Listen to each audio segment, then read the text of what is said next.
أن لا إله إلا الله وحده لا شريك له أشهد أن محمدا عبده ورسوله ونصلي ونسلم على هذا النبي الكريم سيد المرسلين وعلى آله وصحبه أما بعد. أيها المؤمنون اتقوا الله أوصيكم وإياي بتقوى الله.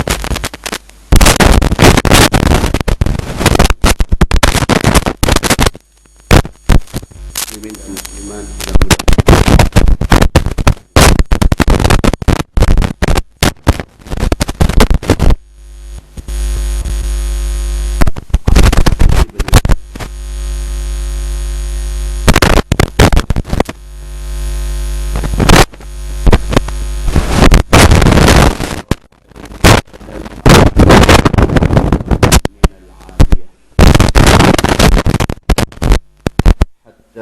إذا مر بمسجد بني معاوية دخل فركع فيه ركعتين وصلينا معه ودعا ربه طويلا ثم انصرف إلينا فقال صلى الله عليه وسلم سألت ربي ثلاثا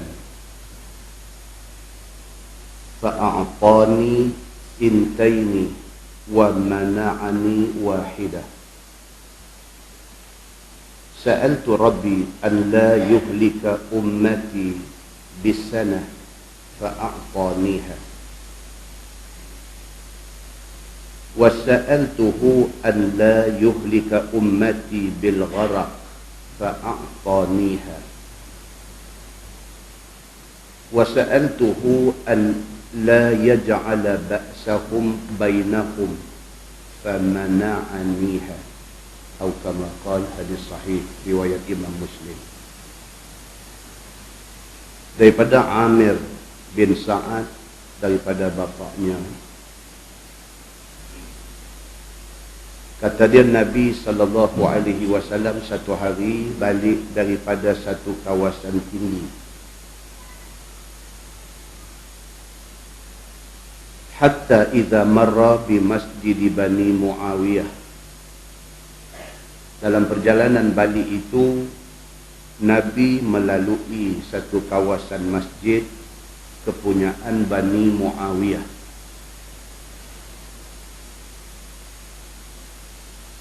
Dakhala faraka'a fihi raka'atain. Nabi masuk dalam masjid Bani Muawiyah ni, Nabi semayang 2 rakaat. Wa sallaina ma'ahu. Kata sahabat, kami ikut semayang dengan Nabi sallallahu alaihi wasallam. Wa da'a rabbahu tawila. Lepas semayang Nabi doa cukup lama. Summan sarafa ilaina. Habis Nabi doa, Nabi beralih menghadap sahabat-sahabat. Faqala sallallahu alaihi wasallam, Nabi bersabda, Nabi kata, sa'altu rabbi thalathan. Aku minta doa pada Tuhan aku 3 perkara. Fa'a'tani sintaini wa mana'ani wahidah. Nabi bagi tahu dekat sahabat, dalam 3 benda yang Nabi minta, 2 Tuhan terima, 1 tak terima. Sa'altu rabbi an la yuhlika ummati bisanah. Yang pertama, Nabi kata aku minta dekat Tuhan supaya umat aku tidak binasa dengan kemarau. Nabi minta supaya kita umat Nabi Muhammad sallallahu alaihi wasallam ni tak musnah kerana kemarau. Maknanya kemarau boleh jadi, tapi tidak membawa kepada musnah semua. Fa'a'taniha, Nabi bagi tahu dekat sahabat, Allah terima doa itu. Maknanya kita umat Nabi Muhammad sallallahu alaihi wasallam diberi jaminan kita tidak akan binasa kerana kemarau.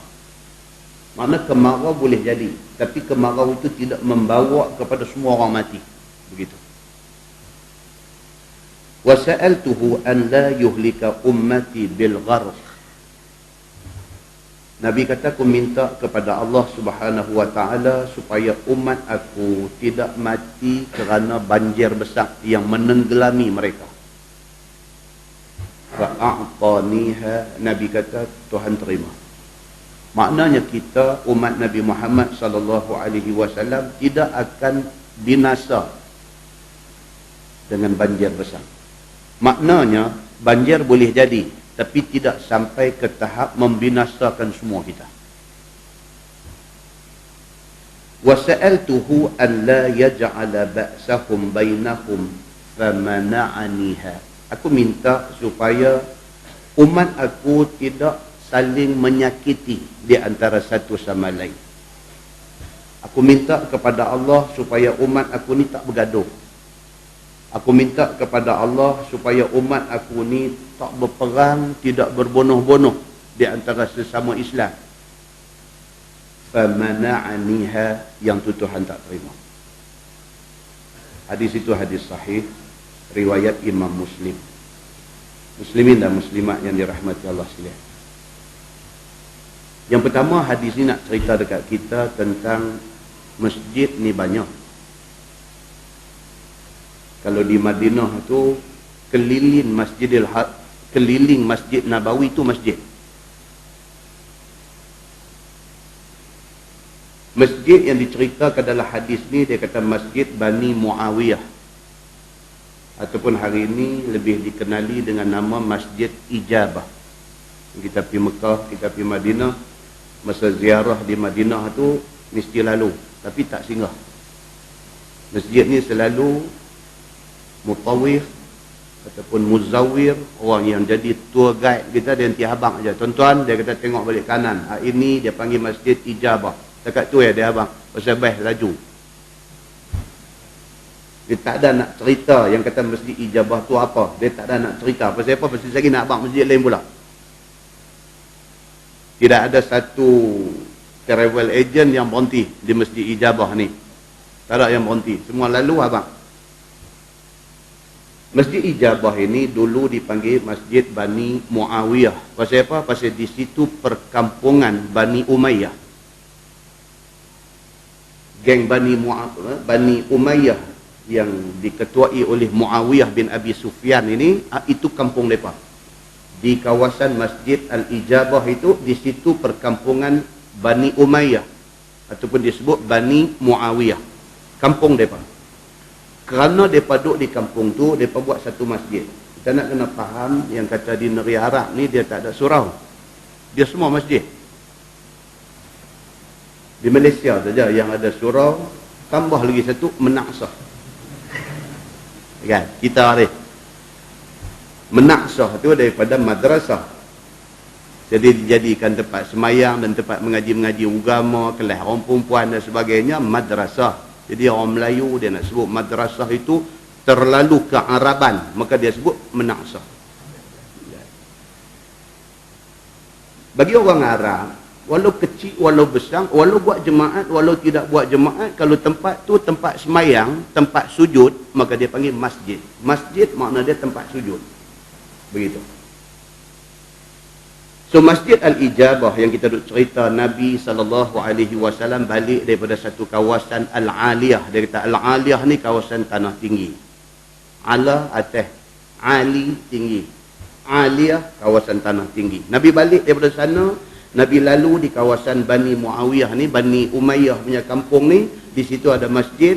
Nabi singgah di masjid tu, Nabi masuk dan Nabi semayang 2 rakaat. Bila Nabi semayang, sahabat ikut semayang sama dengan Nabi. Sekaligus hadis ini menjadi dalil bahawa sembahyang sunat boleh berimam. Ni cara ulama dia nak istimbat hukum daripada hadis. Bila cerita satu sahabat Nabi yang bernama Itban bin Malik, dia ni mata kelabu, nak pergi masjid-masjid jauh, dan akhirnya dia berasa dia menjadi satu susah kepada dia nak pergi semayang di masjid. Dia minta Nabi mai rumah dia. Dia minta Nabi semayang di satu tempat di rumah dia, dan dia nak jadikan tempat Nabi semayang itu sebagai musalla dia. Bila Nabi pergi tunaikan hajat dia, Nabi pergi semayang di tempat yang dia kehendaki. Masa Nabi semayang tu, sahabat ikut sembahyang. Maka sembahyang itu sembahyang sunat. Jadi bila Nabi sembahyang, sahabat ikut Nabi sembahyang, sembahyang sunat itu berimam. Maka dia menjadi dalil bahawa sembahyang sunat boleh berimam.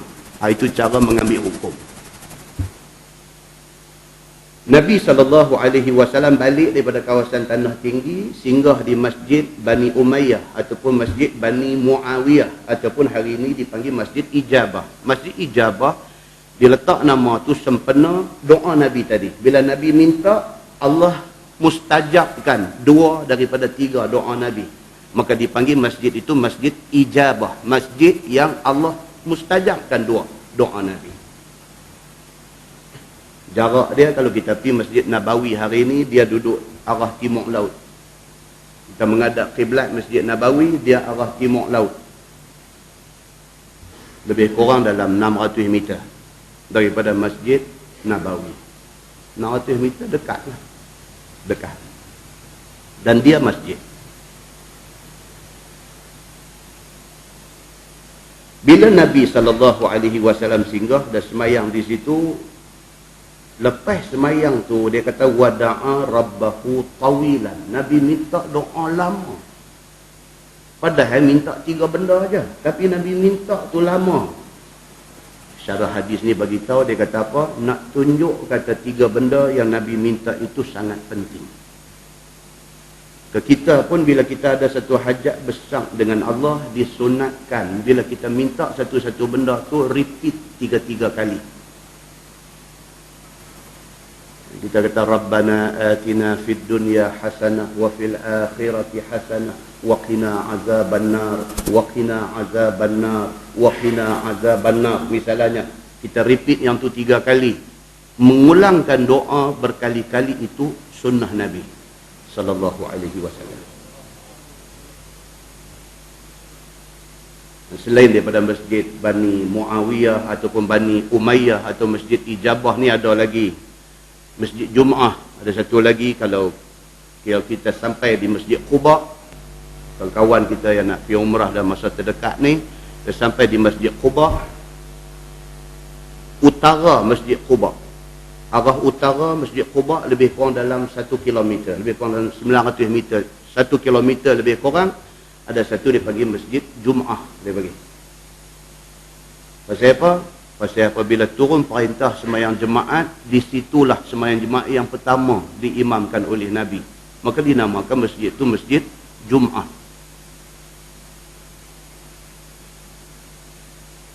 Kalau di Masjid Nabawi itu sendiri, arah ke utara Masjid Nabawi itu sendiri, lebih kurang 1 kilometer ke depan utara Masjid Nabawi itu, dia ada pula satu dia panggil Masjid Sajdah. Masjid Sajdah, ataupun disebut juga di sana, dia kata Masjid Syukur, apa panggil. Pasal apa? Pasal di masjid itulah turun, yang kita duduk dengar dalam khutbah kedua, khatib dalam khutbah kedua, dia nanti baca satu hadis.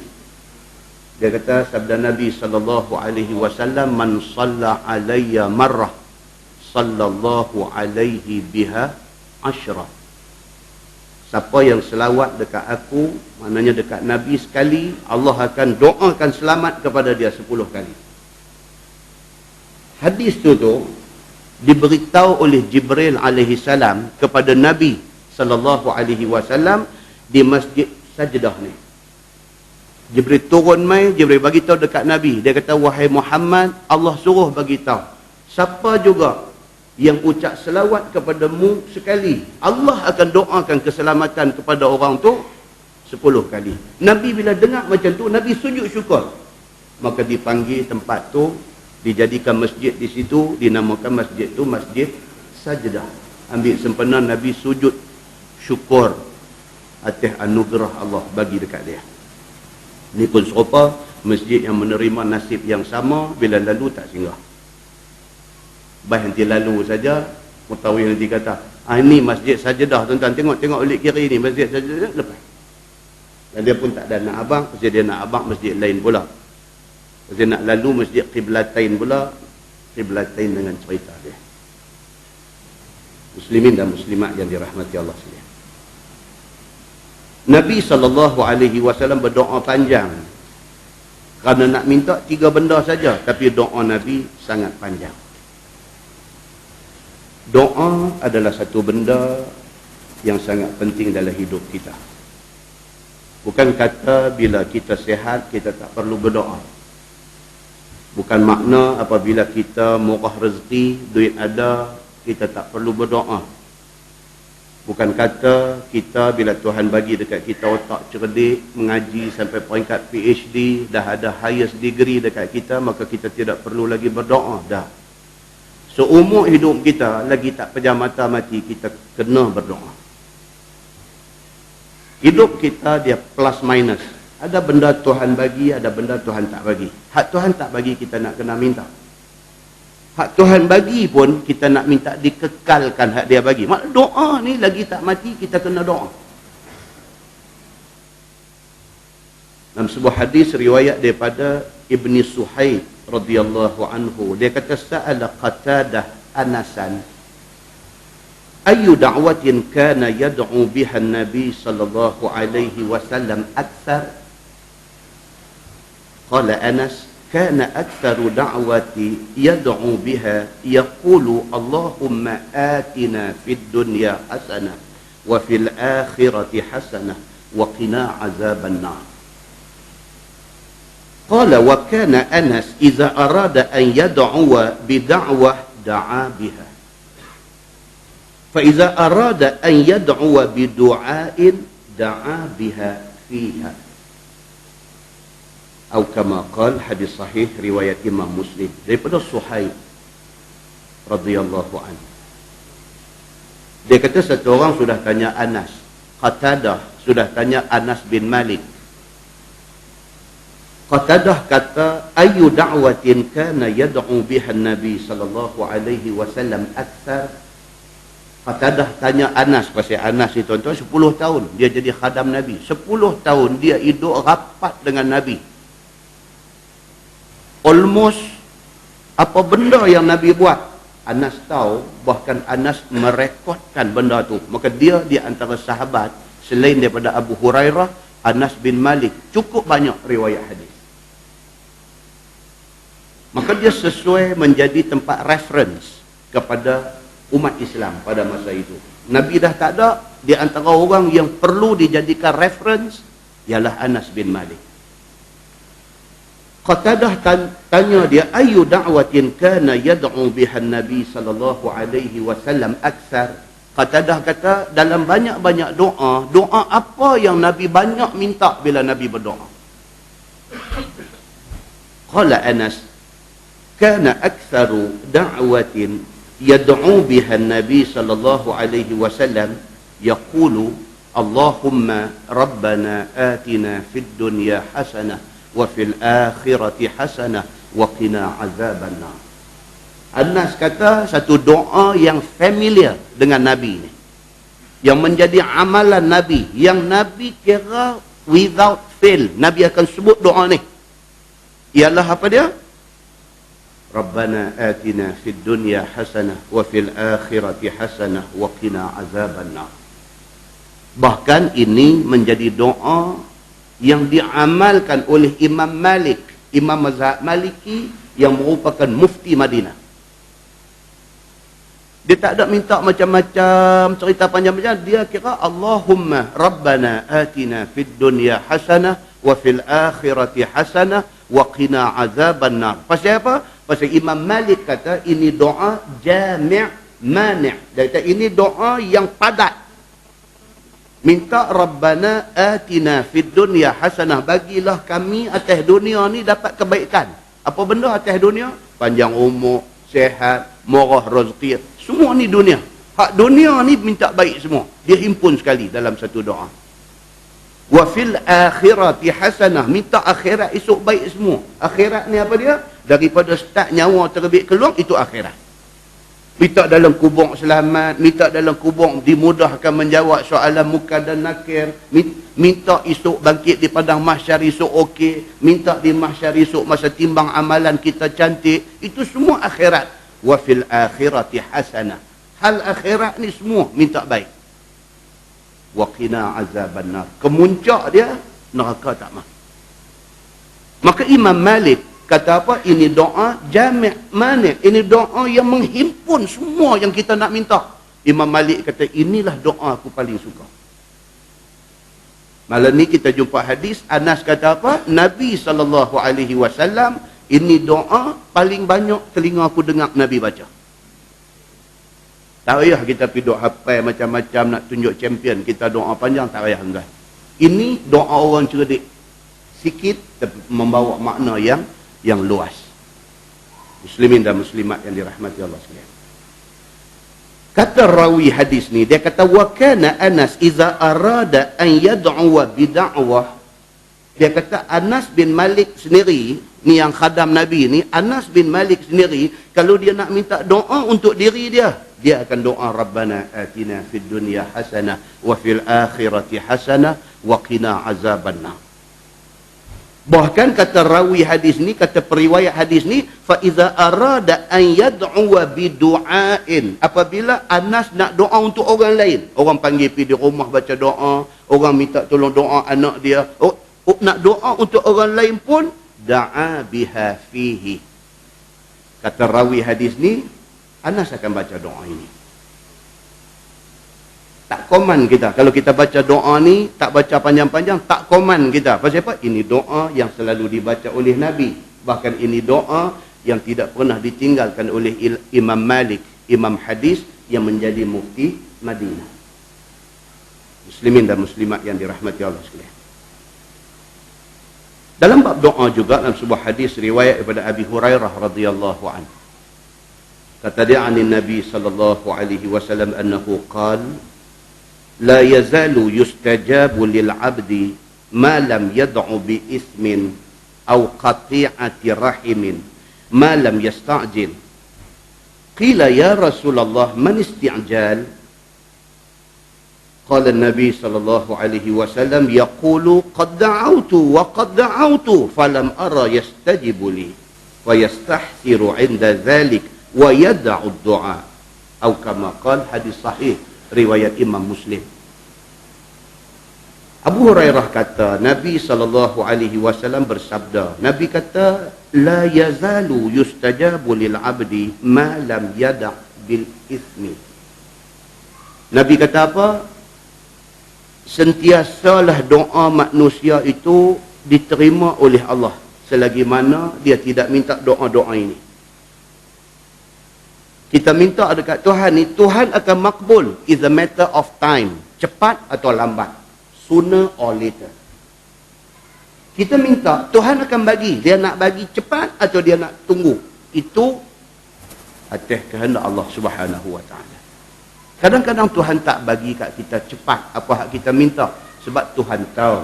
Kalau kita dapat cepat, kita boleh lupa ke dia. Maka Tuhan hold dulu. Tunggu 5 tahun baru dia bagi. Ketika itu kita dah ready untuk terima benda tu. Tuhan lebih tahu apa yang baik untuk kita. Jangan buruk sangka dengan dia. Kita sakit, anak kita sakit. Kita nak minta baik. Allah tangguh tak bagi baik. Kadang-kadang tangguh tak bagi baik itu ada kebaikan yang kita tak nampak. Tapi Allah tahu kebaikan dia. Kadang-kadang dia tak bagi baik. Dia bagi mati anak kita ni. Dia bagi mati orang hak sakit ni. Kita jangan marah ke dia. Sebaliknya, Allah lebih tahu bahawa mati itu lebih sesuai untuk dia ni. Kalau dia hidup pun, mungkin satu hari membawa fitnah kepada mak bapak dia. Apa pun, orang putih kata, God knows well. Allah lebih tahu tentang semua benda. Muslimin dan muslimat yang dirahmati Allah sekalian. Nabi kata, mintalah doa kepada Allah. Allah sentiasa akan makbulkan doa itu. Malam yad'u bi ismin. Selagi mana hang tidak minta benda dosa. Minta benda dosa. Minta, ya Allah, aku nak pergi rompak bank ni, permudahkan urusan aku. Itu benda dosa. Ada orang minta, dia nak buat benda tak elok, dia minta Tuhan tolong dia. Itu yad'u biithmin, minta benda dosa. Yang ni Nabi kata jangan duk buat. Au qati'ati rahimin, ataupun minta doa dalam hal yang menyangkut tentang nak putus silaturahim.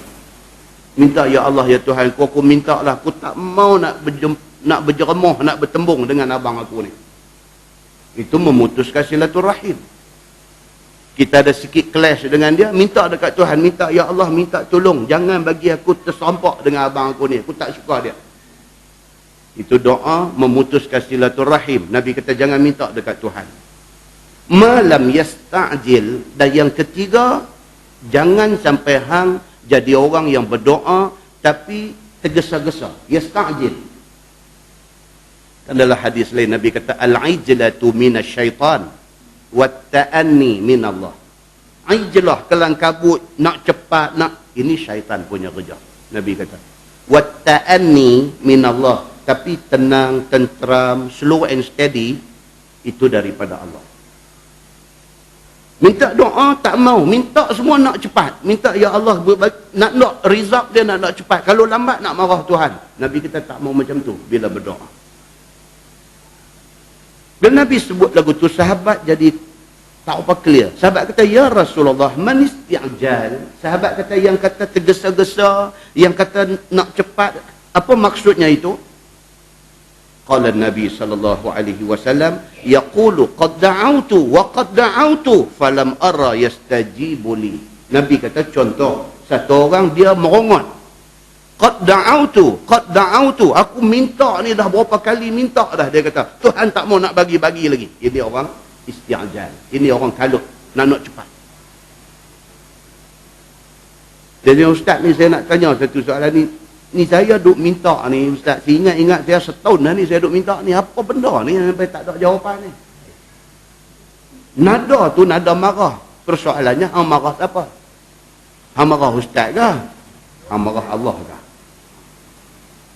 Maka bila sahabat tanya Nabi, ya Rasulullah, yang kata al-isti'jal, yang kata kalut, kelam kabut, gopoh nak cepat ni apa dia?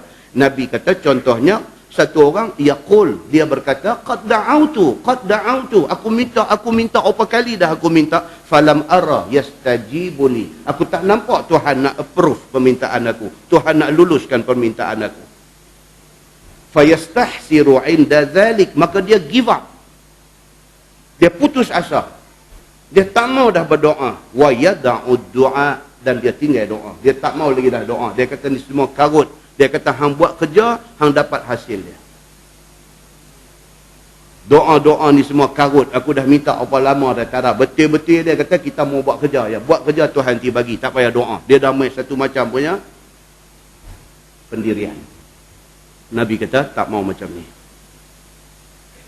Dalam sebuah hadis lain, Abu Hurairah radhiyallahu anhu kata, qala Rasulullah sallallahu alaihi wasallam, thalathu da'awatin yustajabu lahun la syakka fihin, da'watul mazlum wa da'watul musafir wa da'watul walid li waladi, atau kama qala, hadis sahih riwayat Ibnu Majah. Nabi SAW kata ada 3 doa yang memang mustajab di sisi Tuhan.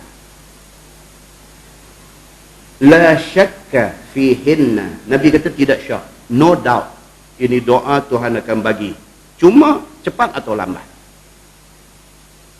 Apa dia?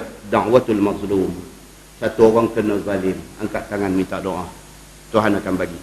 Satu hari orang yang buat zalim dia kena. Bila? Tuhan tahu bila. Yang kedua, wa da'watul musafir, orang yang dalam musafir, dia dalam perjalanan, lebih-lebih lagi perjalanan nak pergi buat ibadat, kalau dia angkat tangan minta, Tuhan dengar. Wa da'watul walid li waladih, doa ibu bapa kepada anak.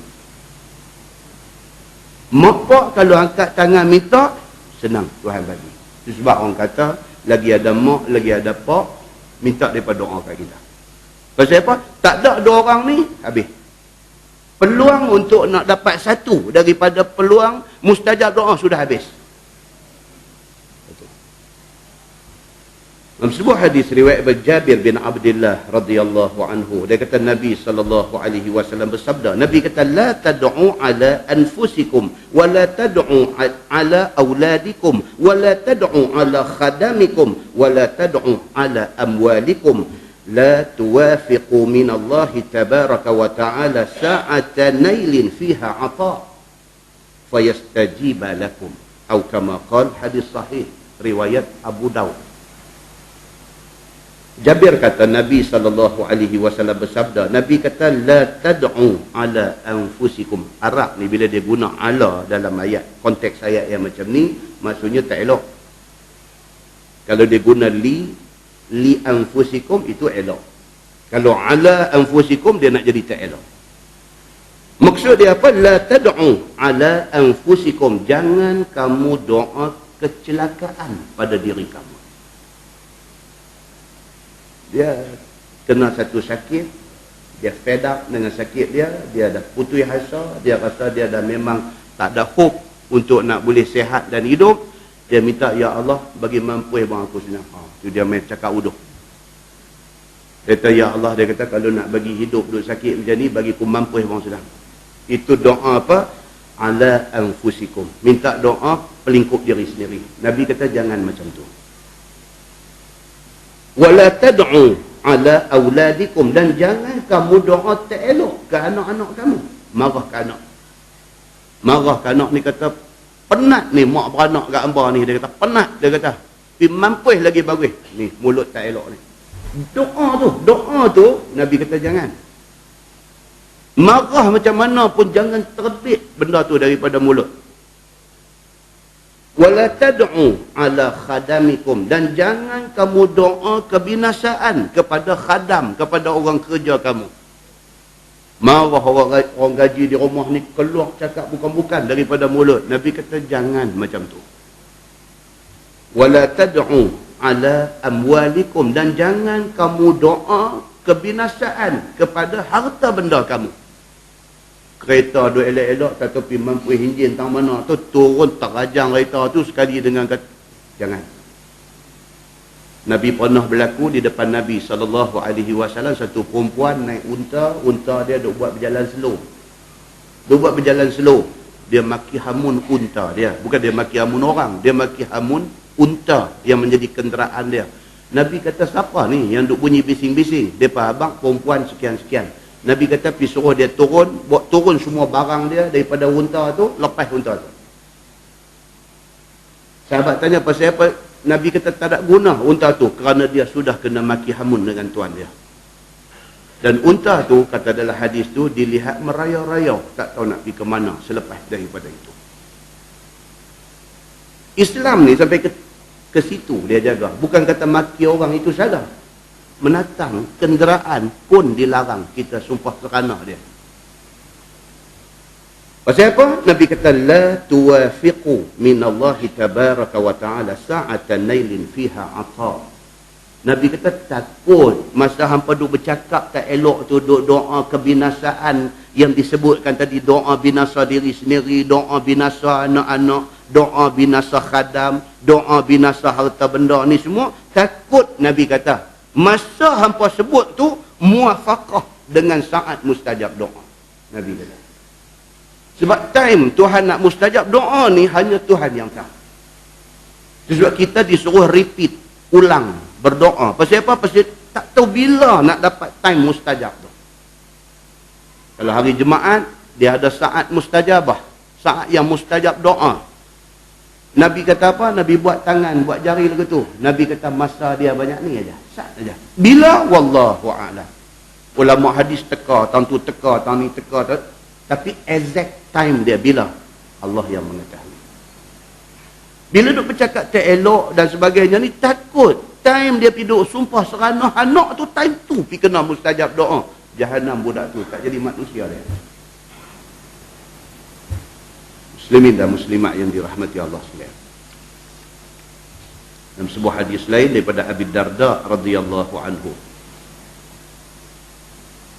dia kata annahu sami'a Rasulullah sallallahu alaihi wasallam yaqul idza da'a ar-rajul li akhihi bi dhahril ghaib qalat al-malaikatu amin walaka bimithli, atau kama qala, hadis sahih riwayat Abu Daud. Abu Darda kata dia dengar Nabi SAW bersabda, Nabi kata iza da'a rajul li akhihi bi zahril ghaib, apabila satu orang doa dekat kawan dia tanpa pengetahuan kawan dia. Dia ada satu kawan dia suka dekat kawan ni. Dia ada satu sahabat ni baik dengan dia. Dia ada satu kawan yang dekat di hati dia. Saja-saja dia bangkit sembahyang tahajud malam, dia angkat tangan minta, ya Allah, ya Tuhanku, murahkanlah rezeki kawan aku ni. Dia doa tu bi zahril ghaib, belakang kawan tu. Maknanya apa? Doa dia ikhlas. Kalau kita cakap depan-depan ni belum tahu ikhlas ke, saja nak jack ke, saja nak ambil hati, tak tahu. Tapi bila belakang ni minta, ini ikhlas. Nabi kata barang siapa doa dekat kawan dia bi zahril ghaib, di belakang kawan tu tak tahu pun, dia duk minta bagi kesihatan, dia minta bagi murah rezeki, dia minta segala yang baik, dia minta Allah bagi dekat kawan tu. Qalat al malaikah, Nabi kata apa? Malaikat pada ketika itu kata amin. Pasal apa? Pasal meraihkan keikhlasan dia ni. Dia sebut, ya Allah, murahkanlah rezeki kawan aku ni. Malaikat kata amin. Perkenankanlah walaka bimithli. Dan kepada hang yang berdoa juga, mudah-mudahan hang dapat benda tu. Kita minta kawan kita dengan ikhlas supaya Allah bagi dia sihat, kita juga akan didoakan kesihatan. Kita minta dekat kawan kita ikhlas, minta supaya dia murah rezeki, kita juga akan dapat murah rezeki. Kata Nabi SAW. Bahkan dalam sebuah hadis cerita tentang doa dalam sembahyang mayat. An Abi Hurairah radhiyallahu anhu, sami'tu Rasulullah sallallahu alaihi wasallam yaqul, "Idza shallaitum 'alal mayyit fa akhlisu lahu ad-du'a." Atau kama qala, hadis riwayat Imam Abu Daud. Kata Abu Hurairah, Nabi sallallahu alaihi wasallam bersabda, "Idza shallaitum 'alal mayyit", apabila hampa semayang kepada mana-mana mayat, fa akhlisu lahu ad-du'a, Nabi kata ikhlaskanlah doa kepada dia. Itu penting bila ada kematian yang sembahyang ni adik-beradik dengan kawan-kawan. Penting. Berbanding dengan kita panggil jemput orang bayar duit suruh sembahyang. Tak berapa cantik. Adik-beradik, kawan-kawan, jiran tetangga, ada kematian, ini orang pergi semayang, mereka kenal kita, mereka baik dengan kita, mereka nak kebaikan untuk kita. Kalau mereka ni semayang mayat kita, hak mereka minta tu sampai ke hati. Allahumma ghafir lahu warhamhu wa'afihi wa'fu anhu. Dia minta tu, dia bermaksud dengan minta dia. Berbanding dengan hak mai tak tahu daripada mana, dia pun tak tahu mayat laki-laki ke perempuan, dia tak tahu siapa yang mati ni, dia tak tahu. Yang dia tahu orang panggil dia mai sembahyang mayat. Keikhlasan itu lain berbanding dengan yang Nabi SAW sebut. Muslimin dan muslimat yang dirahmati Allah sekalian, demikian Nabi SAW dalam bab doa ni begitu sekali. Dan Nabi minta di Masjid Bani Umayyah ataupun Bani Muawiyah ataupun Masjid Ijabah ini, Nabi minta 3 benda. 3 sahaja, tapi panjang, lama masa yang Nabi ambil, menunjuk kata penting 3 benda yang diminta oleh Nabi SAW ini. Mudah-mudahan muqaddimah itu memberi manfaat kepada kita insya-Allah. Kita menggunakan Bahrul Mazi jilid 4. Muka surat 39. Bawah sana dia kata bab ma jaa fi salatil istisqa, iaitu bab yang datang pada menyatakan sembahyang minta hujan. Ini nak cerita kata kemarau boleh jadi, tetapi bukan kemarau yang membinasakan kita, tapi kemarau boleh jadi. Bila berlaku kemarau, Islam ajak satu jalan keluar daripada kemarau yang menimpa tu. Apa dia? Sembahyang minta hujan, ataupun dipanggil salat al-istisqa. Baik, dia kata itu bab yang datang pada menyatakan sembahyang minta hujan turun daripada langit, daripada Allah Subhanahu wa taala. Itu yang kata sembahyang istisqa, minta Tuhan turunkan hujan yang dah lama tak turun. Saya kita akan tahu pasal apa kalau di Mekah, di negara Arab ni, bila hujan turun, dia keluar gencok. Dia keluar pergi bergencok. Kalau kita duduk di Mekah kan, ni macam lah dah start panas dah ni. Lah dah start panas, dia duduk main 35 ke atas dah lah ni. 35 darjah Celsius, 36, 38, dia buat latah, dia pergi 40 ni. Dia nak main bulan 6, bulan 7, bulan 8, kemuncak panas. Pasal itu time korma nak masak. Bila dia main time macam tu, darjah Celsius ni sudah melepasi 40 dan sebagainya. Kalau hujan turun, memang rasa rahmat dia. Bila turun hujan, di ketika panas macam tu, orang Arab ni, dia keluar pergi di dataran tawaf tu, dia macam menari, kita duduk tengok ni. Ui, kata puak ni, sonok dengan hujan. Pasal apa? Pasal dia neri panas. Bila main hujan, dia rasa hujan itu rahmat Tuhan. Nanti saat kita nanti jumpa, insyaAllah, cerita ni. Pasal apa? Bila hujan turun, dia pergi jadi lagu tu dekat tu Arab ni, pasal apa? Dan kita nanti tengok, Nabi SAW sendiri, bila hujan turun, Nabi buat apa? Ni, nak abang kata, nikmat air tu, di negeri yang susah air. Kita sini tak apa rasa sangat. Pokok hujan main, masuklah rumah, tutup pintu, tu apa semua, tarik selimut je dah. Pasal apa? Kita air jenuh. Kita tak ada masalah dengan air ni. Pagi-pagi bangkit gosok gigi pun, air buka, bro ni gigi dah gosok, air dah buka tu. Biasa dah macam tu. Buka, oh derai air, dah gosok gigi. Tutuplah dulu, gosok habis lagi. Nak kumuk buka lah, tapi tak. Pasal apa? Biasa dengan mewah air. Beza kita dengan mereka macam tu. Ketahuilah saudaraku, bahawasanya minta pada Allah Subhanahu Wa Taala turun hujan itu dengan sembahyang dan doa. Ini dalam bab sembahyang istisqa ni, dia ada beberapa jenis. Ada yang kata istisqa ni padan dengan doa saja. Ada yang kata istisqa ni package dia sembahyang dan doa. Ada yang kata sembahyang istisqa ni package dia sembahyang dan khutbah dan doa. Asal kita nanti jumpa cerita dia. Hadis dia an Abdullah ibn Zaid al-Mazini radhiyallahu anhu. Anna Rasulullah sallallahu alaihi wasallam kharaja bin nas yastasqi. Diriwayatkan daripada satu sahabat Nabi sallallahu alaihi wasallam. Nama dia Abdullah bin Zaid al-Mazani. Bahwasanya Nabi sallallahu alaihi wasallam keluar ia dengan sekalian orang ke tempat yang bernama musalla. Dia panggil begitu. Bila di Arab, bila tempat tu tidak ada bangunan, tidak ada, dia panggil musalla. Di padang, semayang di padang. Padang itu dia panggil musalla. Bila ada bangunan, ada ruang semayang, buh kapet pula macam kita ni, dia tak panggil musalla dah. Dia panggil masjid. Itu, beza dia di situ. Nabi SAW keluar di satu tempat yang dipanggil musalla. Musalla tempat semayang. Iaitu tempat luas sebagaimana padang. Dalam Islam tuan-tuan, satu semayang apa yang bagus buat di padang? Semayang raya, bagus di padang. Dan yang kedua semayang apa? Semayang istisqa, minta hujan, bagus di padang. Keluar pergi dia dengan beramai-ramai nak minta supaya turun hujan. Kiranya dituangkan Allah Subhanahu Wa Taala bagi mereka itu hujan. Nabi pimpin jemaah sahabat ni keluar pergi di padang nak semayang, nak minta hujan turun. Begitu. Sambung hadis tu dia kata fasalla bihim raka'ataini jahra bil qira'ati fihima. Maka sembahyang Nabi SAW dengan mereka itu 2 rakaat. Nyaring Nabi dengan bacaannya pada 2 rakaat itu. Sembahyang istisqa ni, sembahyang di padang, dan sembahyang itu bacaannya kuat. Baca nyaring. Wa hawala ridaahu wa rafa'a yadayhi wastasqa wastaqbala al-qiblah. Maka sembahyang Nabi SAW mereka itu dengan sembahyang 2 rakaat dan memaling Nabi akan selendangnya.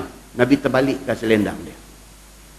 Nabi terbalikkan selendangnya. Rida ni kan macam tuan-tuan duk tengok setengah alim-alim ulama apa nama macam terkenal di Malaysia ni apa, Al-Fadhil Syekh Nuruddin Al-Marbu Al-Makki apa kan, Syekh Nuruddin Al-Banjari ni, dia selalu bawa ni macam sahabat kita Zul Buah Tebau ni. Ini dia panggil rida. Rida itu di antara pakaian Nabi sallallahu alaihi wasallam. Dia sebai atas bau ni satu kain. Bila nak semayang, dia boleh semayang di mana-mana. Rida itu jadi sejadah untuk semayang. Maka bagus. Itu sunnah Nabi sallallahu alaihi wasallam. Allah banyak duk main Malaysia ni, ulama-ulama Hadrami ni yang main daripada Hadramaut. Dia panggil habaib. Habib-habib apa semua kan banyak duk main. Hari tu dia panggil Dewan Millennium. Hari tu kan tak lagi ke apa kan. Dewan Millennium ni Alok Stang lagi aktif. Sebelah apa nama Selangor pula ni banyak duk masuk geng-geng habaib ni yang kata kononnya mereka ini daripada keturunan Nabi sallallahu alaihi wasallam dan sebagainya. Kan? So depa ni kalau kita tengok dalam gambar, tengok dalam internet pun boleh tengok, depa nanti main satu pattern macam tu aja dengan serban dia balut apa telinga sekerat, dia nanti bubuh rida atas bawah. Ini cerita dia. Nabi SAW ketika Nabi sembahyang istisqa, sembahyang minta hujan, masa khutbah Nabi tu, masa Nabi tengah khutbah tu, Nabi beralih menghadap kiblat. Kan khatib bila khutbah dia membelakangkan kiblat. Kita yang duk menghadap kiblat, dia duk menghadap kita. Bila mai tang tu Nabi beralih menghadap kiblat, dia kalih kain rida yang ada atas bau dia kalih. Dan Nabi doa, di dalam doa Nabi itu di antaranya Nabi terbalik tapak tangan dia. Maka cerita terbalik tapak tangan ni menjadi perbahasan hangat di kalangan ulama. Adakah terbalik tangan ketika doa ini terpakai dalam semua keadaan, ataupun terbalik tangan itu hanya dalam sembahyang, dalam solat istisqa sahaja? Itu perbincangan dia panjang. Pasal apa dia jadi panjang? Pasal ada dua hadis yang nampak belaga. Satu hadis riwayat daripada Malik bin Yasar As-Sakuni. Dia kata anna Rasulullah sallallahu alaihi wasallam qala iza sa'altumullah fas'aluhu bi butuni akuffikum wa la tas'aluhu bi zuhuriha, atau kama qala, hadis riwayat Imam Abu Daud. Ini tak ada dalam kitab, ini saya ambil daripada dalam. Kata Malik bin Yasar As-Sakuni, dia kata Nabi SAW bersabda, Nabi kata iza sa'altumullah, apabila kamu doa minta sesuatu dengan Allah, fas'aluhu bi butuni akuffikum, maka mintalah dengan perut tapak tangan kamu. Hadis tu very clear. Bila hampa ada benda nak minta dengan Tuhan, mintalah dengan butun. Butun tuan-tuan dalam bahasa Arab batnun, maksudnya perut. Butun akuffikum, perut tapak tangan. Maksudnya tangan duk tadah macam tu. Minta macam tu kalau nak minta dekat Tuhan. Wala tas'aluhu bi zuhuriha, jangan minta dengan terbalik tangan. Hadis itu hadis sahih.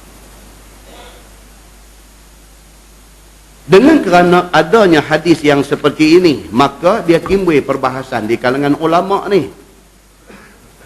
Kalau di Saudi dia ada lajnah, apa nama, ad-daimah lil buhus al-ilmiyah wal ifta di Saudi ni. Ulama-ulama Saudi berdasarkan hadis tadi ni, dia kata kalau terbalik tangan dalam doa itu amalan menyalahi sunnah, dia kata. Dan terbalik tangan ni hanya berlaku dalam sembahyang istisqa sahaja, dalam sembahyang minta hujan sahaja. Pasal apa? Pasal terbalik itu bukan tapak tangan sahaja, kain rida pun terbalik sekali. Bahkan Nabi pun beralih, daripada duk menghadap makmum beralih nak tunjuk kata terbalik tu. Dan dalam syarah hadis tu dia beritahu apa? Terbaliknya semua benda ni di dalam khutbah sembahyang istisqa ni sebagai satu simbolik, nak tunjuk kata kita menyesal di depan Allah atas dosa-dosa yang kita buat, yang kerana dosa itu Allah buat mai bala kemarau ni. Itu ceritanya.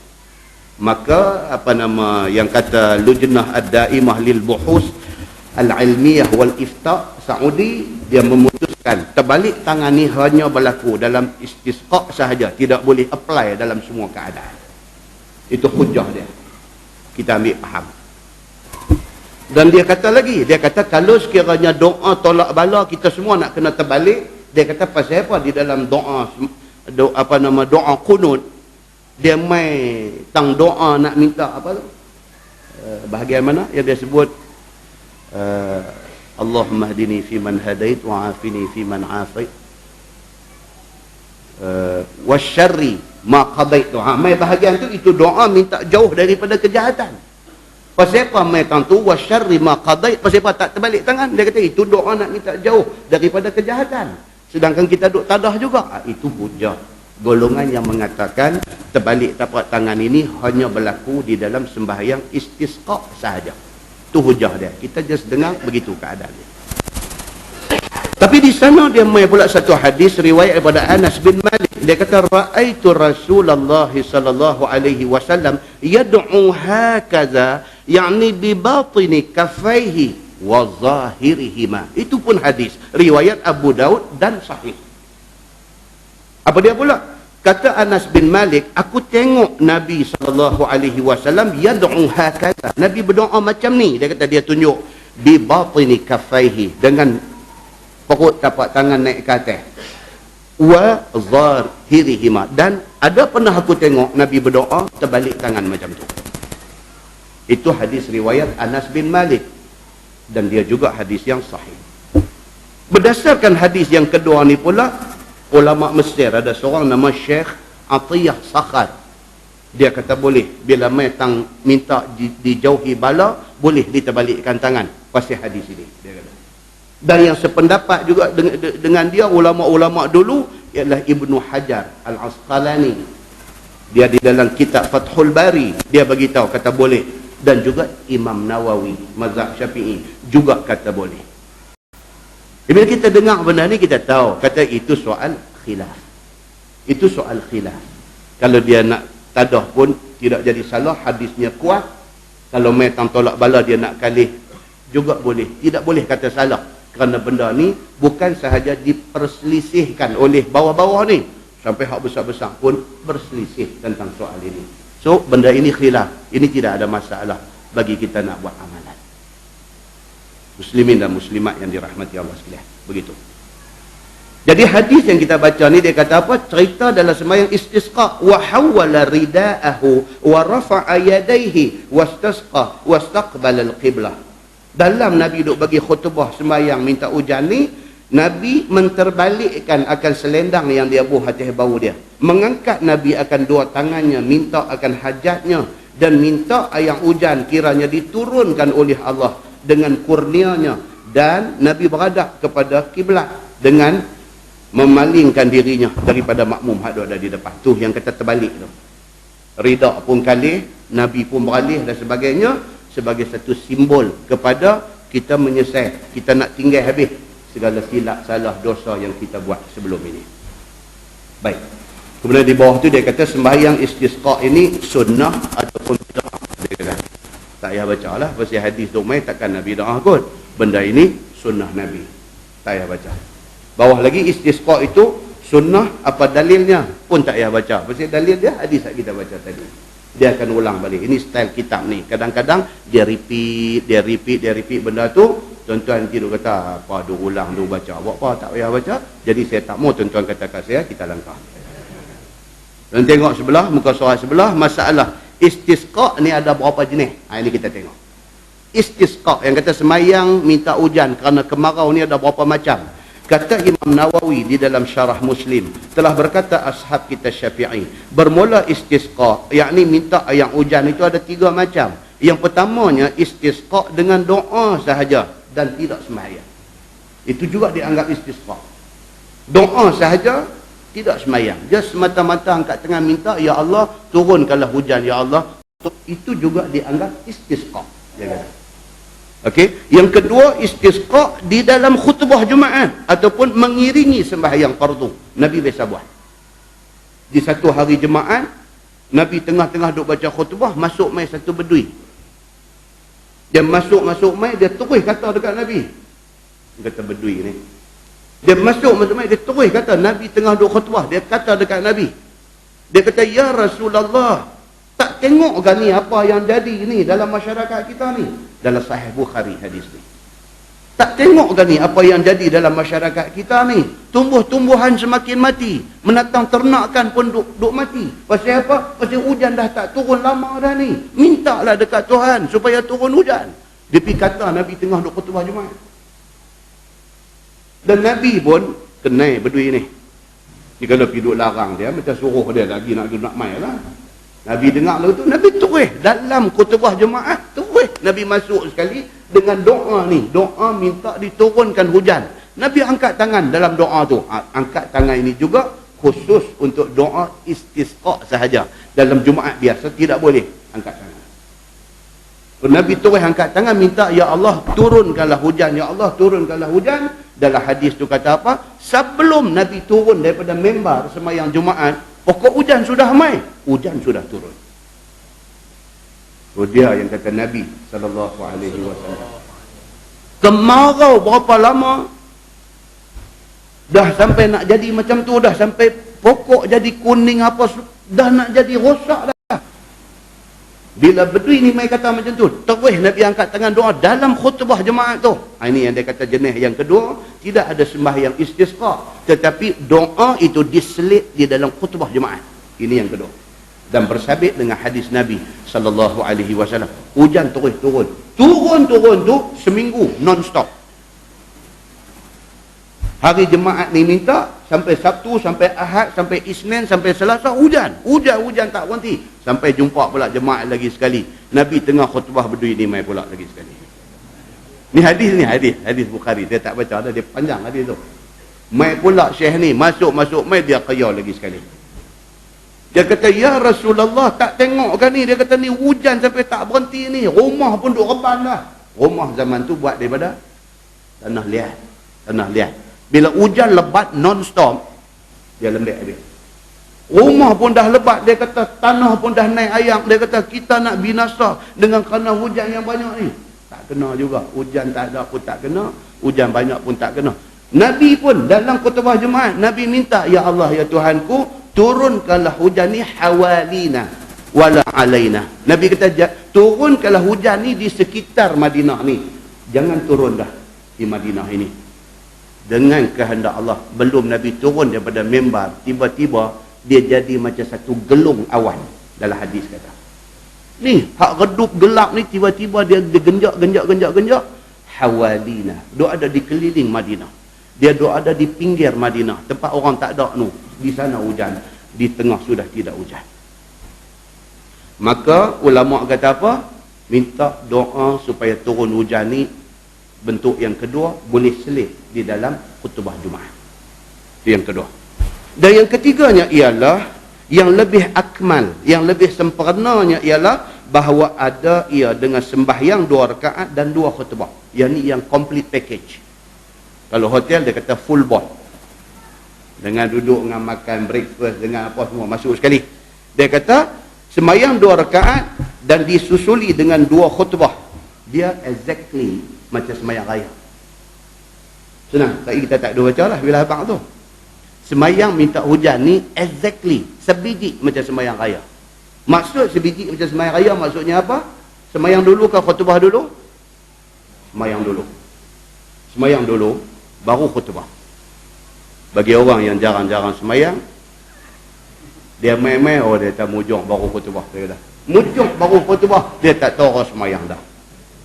Pasal apa? Dia duk biasa sembahyang Jumaat. Sembahyang Jumaat khutbah dulu baru sembahyang. Dia duk ingat sembahyang raya pun macam tu. Dia duk ingat sembahyang istisqa pun macam tu. Dia dah terlambat. Dia main-main tengok. Oh, Alhamdulillah, ingat aku lambat dah. Mujung baru khutbah. Habis khutbah orang pakai duk salam pakai nak balik. Dia kata, depan ni apa tak jadi sembahyang ke apa? Ang yang tak erti. Okay? So sembahyang istisqa ni dia macam sembahyang raya. Maksudnya apa? Sembahyang dulu. Dan sembahyang tu pula macam sembahyang raya. Rakaat yang pertama 7 kali takbir, rakaat yang kedua 5 kali takbir. Macam sembahyang raya, macam itulah sembahyang istisqa, cuma niat saja berbeza. Macam tu. Dan yang kata akmal maksudnya yang sempurna, bahawa ada ia dengan sembahyang itu 2 rakaat diikuti dengan 2 khutbah dan bersedia dahulu daripadanya dengan sedekah, puasa dan taubat dan sebagainya. Ini package tambahan. Bila kita kena kemarau, hujan tak mai dan sebagainya, sebelum buat sembahyang istisqa, sebelum buat sembahyang minta hujan ni, hendaklah dimulakan, didahului dengan buat benda baik dulu. Start dengan taubat, istighfar, minta ampun, ya Allah, ya Tuhanku, ni kalau ada salah silap dalam kalangan kami ni, minta ampunlah. Pasal apa? Pasal kemarau ni adalah bala daripada Allah. Bala ni mai pasal apa? Pasal ada masalah. Ada masalah. Pasal apa? Pasal kita sokong apa manji. Apa? Contoh. Ini cerita lama. Manji ni cerita lama. Cerita lama, lagi lama pada tu Jumanji. Dia main hak baru ni apa manji ke? Dia main jenis manji ni juga. Ini cerita lama yang kita tak dengar. Cuma dia duk tukang pelakon aja. Cerita tu juga. Cerita apa? Cerita tak mau hadis. Cerita mau Quran saja. Di Malaysia pun ada orang yang bawa benda ni. Dulu pun ada macam-macam Rashad Khalifah lah, apa tu, Salman Rushdie, semua satu pattern. Pattern depa apa dia? Pattern depa hadis tak mah. Pattern depa apa? Depa duk pegang ayat Quran, Tuhan kata al-yauma akmaltu lakum dinakum wa atmamtu alaikum ni'mati wa raditu lakumul Islam madinah. Quran turun kata hari ini Islam sudah komplit, sudah jadi cara hidup hamba. Kalau Quran kata dengan turunnya Quran ni habis, Islam sudah komplit, apa perlu hadis? Dia kata, kalau kita lagi nak pergi tengok hadis, mana Quran tak komplit. Dia duk main hujah macam tu. Jadi, sebahagian orang yang so-called intellectual, dia rasa macam dia intellectual, dia melayan benda-benda macam ni, kononnya nak ambil reasoning, nak ambil logik dalam hal agama, dia termakan dengan da'iyah ini.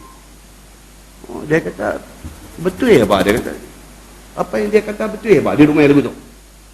Tak betul. Quran dah kata Quran ini sudah komplit. Wa raditu lakumul Islam madina. Tuhan kata aku redha hampa jadikan Islam sebagai jalan hidup hampa. Makna dah komplit lah. Apa cerita hadis ni? Apa cerita kita nak kena tengok ulama ni? Apa hal dengan Imam Syafi'i ni? Apa hal dengan apa ni mufti-mufti ni? Ini semua sudah tidak perlu. Quran sudah ada. Dia duk main macam tu. Ini cerita lama yang diberi nafas baru. Cerita dia apa? Pihak berkuasa senang aja, ban terus. Jangan pijak negeri kita ni. Habis cerita. Apa duk cerita apa ni tak mau bagi dewan tu dia pakai, tak mau bagi tempat. Tak payah, ini semua tak payah. Sebagai government firm dalam hal ini. Malaysia, kita adalah negara yang berpegang kepada Islam, yang berteraskan Quran dan hadis. So macam ni punya idea tidak ada tempat dalam Malaysia. Tidak ada tempat. Bukan tak ada dewan aja. Malaysia pun hang tak boleh masuk. Berapa punya bagus? Kita protect rakyat kita daripada digoncang akidah dan kepercayaan mereka from the beginning. Itu yang sepatutnya buat. Kalau tidak, kita bagi ruang dia masuk, kita tak bagi dewan ni, dia pergi pakai dewan ni, tak bagi dewan ni, jenuh duk ligan dia, tak bagi dia masuk terus. Senang. Muslimin dan muslimat yang dirahmati Allah sekalian. Jadi nak main marah pula tu. Buat kerja pak pandai. Buat kerja pak pandai. Penat benar. Ayat ini cerita yang dia nak bagi tahu ni. Baik, so dia bagi tahu apa? Dia kata yang pentingnya yang kata sembahyang istisqa itu ialah ada 3 macam. Satu doa saja. Yang kedua selit dalam khutbah Jumaat. Yang ketiga disertakan dengan ni, dengan sembahyang sekali dengan pakej dia, sekali dengan khutbah masuk, dan sebelum tu hendaklah diwar-warkan kepada rakyat ni supaya semua orang kena bertaubat kepada Allah. Hampa mau tak kemarau ni berterusan? Tak mau. Pasal apa? Pasal air tak ada susah, elektrik tak ada pun susah, air tak ada lagi susah. Lah hampa mengaku tak kata tak ada air ni susah? Mengaku. Kita kalau karan tak ada pun susah dah. Kipas angin tak musim pun dia peluh bercerah, tak boleh duduk dah. Air tak ada tuan-tuan. Ni cerita nak main lagi, jadi tak tahu nak fikir macam mana bila air tak ada. Maknanya air ni sangat penting. Bila Allah stop air tak bagi main kat kita, maknanya kita duduk dalam masalah besar. Punca dia apa? Tak ada air ni adalah balak daripada Allah. Kan yang saya selalu baca hadis Qudsi. Tuhan kata apa? Falaula masyayikhu ruk'a wa syababun khusya' wa atfalun rudda' wa bahaimu rutta' la ja'altu as-samaa'a min fawqikum hadida wal arda safsafa wat turaba ramada. Tuhan sebutlah hadis Qudsi. Tuhan kata kalau tak kerana benda-benda ni, aku dah pelingkup hampa dah. Maksudnya apa? Tuhan marah ni dengan engkarnya manusia di atas muka bumi ni. Oh, jahat manusia lah ni atas muka bumi ni, jahat tuan-tuan. Takat tak mau terima Quran hadis tak apa, dia pergi buat benda hak tak boleh buat ni. Dia pergi buat benda hak Quran kata tak boleh, hadis kata tak boleh, ni hak ni yang dia berselera nak buat. Tuhan kata falaula masyayikh rukka, kalau tidak kerana ada masyayikh, daripada perkataan syekh. Syekh ni maksud orang tua. Syuyukh maksudnya ramai orang tua. Masyayikh maksudnya ramai orang tua-tua. Kalau tidak kerana adanya orang tua-tua rukak yang duk rokok sembahyang. Tuhan kata ni, yang aku tak bawa turun bala lagi teruk dekat hampa ni pasal aku consider benda ni. Pasal orang tua-tua duk pergi masjid, duk sembahyang, duk rokok, bangkit tengah malam tahajud, aku ambil kira benda ni. Wa syababun khusyak, kalau tidak kerana ada syabab, ada orang-orang muda khusyak yang khusyuk hati dengan Islam. Bila Ustaz Azhar Idrus mai penuh padang 10,000 kan, terus duduk dengki lah dekat dia. Dia baguslah tu, dia boleh jadi satu ikon kepada budak-budak muda. Budak-budak muda boleh pergi berhimpun kerana minat kat dia pun baguslah, daripada mereka pergi merapu. Bagus tu. Itu sahlah duduk dengki dekat Syam Kamikaze ataupun Syamsuri. Tu sahlah. Kata dia ni dulu duk main gitar ni berapa hari dia. Jangan kata begitu. Pasal apa? Perubahan dia tu boleh tarik berapa ribu orang budak nak main tengok dia. Setidak-tidaknya dia boleh ditampilkan sebagai satu ikon yang boleh dijadikan idola mereka. Bila mereka tengok dia, oh dia ni pun baru dulu dia macam ni lah, dia macam aku teringin nak jadi ni. Dia boleh tarik orang. Itu bagus. Cubalah kita tengok dari sudut-sudut yang positif benda-benda ni. Jangan duk kata apa dekat mereka ni. Pasal apa? Pasal mereka contribute kepada nak menarik budak-budak ni kepada mau agama. Dalam hadis kursi dia kata apa? Wasyababun khusyak. Kalau tidak kerana ada syabab, ada anak-anak muda yang khusyuk hati, Tuhan kata hampa tahu aku nak buat apa kat hampa. Wa bahaimu rutta. Kalau tidak kerana ada bahaim, menatang ternakan kaki empat ni, dia panggil bahimah. Bahimatul an'am. Bahaim, plural dia. Kalau tidak kerana ada lembu kerbau yang tak ada berdosa apa. Lembu kerbau dia tak ada hukum taklif, dia tidak mukallaf. Kalau dia pergi balas pokok muktan kita, dia pergi balas pokok pelam kita pun, esok dia bukan kena masuk neraka. Kita aja duk kena gahu kepala tu, lembu siapa memang kan. Dia tak ada dosa pahala. Tuhan kata kalau tidak kerana lembu kerbau hak tak ada dosa, tak ada apa ni, kalau tidak kerana lembu kerbau rutak yang gemuk-gemuk ni, hampa tahu apa aku nak buat kat hampa. Wa atfalun rudda, dan juga atfal plural kepada tiflun. Kita pergi Mekah.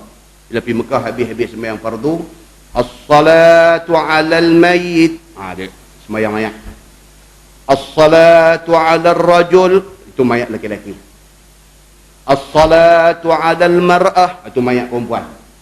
As-salatu 'alat tif, itu budak mati. As-salatu 'alal atfal, itu ramai budak mati. Dalam hadis kursi Tuhan kata apa?